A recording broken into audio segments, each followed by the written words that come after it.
If you've ever wanted to start a new page in Microsoft Word without endlessly pressing enter, this video is for you. Today, I'm going to show you exactly how to insert page breaks in Microsoft Word using two simple methods so you can keep your document clean, organized, and professional.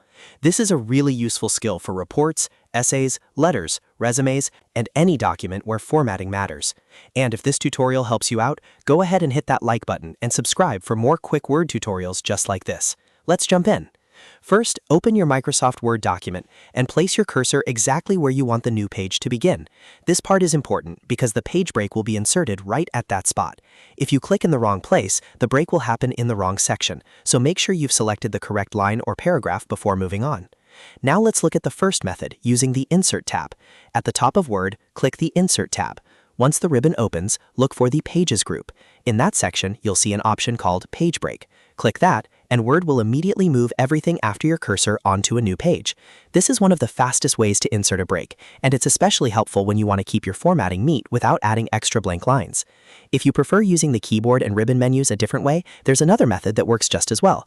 Go to the Layout tab at the top of the screen. Then click Breaks. A drop-down menu will appear with several different options. From that menu, choose Page. As soon as you click it, Word inserts a page break at your cursor location and starts a fresh page below it. This method is great if you're already adjusting margins, spacing, or page layout, because everything is in one place.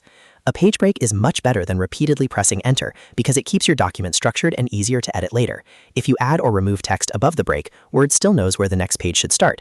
That means your formatting stays more consistent, even if the content changes. It's one of those small Word features that makes a huge difference in how professional your document looks. If you ever need to check where the break has been inserted, you can turn on formatting marks in Word and make hidden formatting easier to see. That way you can confirm the break is in the right spot and adjust your document if needed.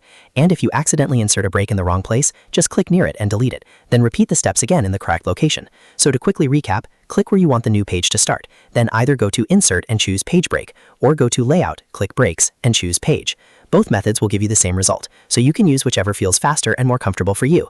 If this video helped you learn something new, please like the video, subscribe to the channel, and turn on notifications so you don't miss the next Microsoft Word tutorial. Thanks for watching, and I'll see you in the next one.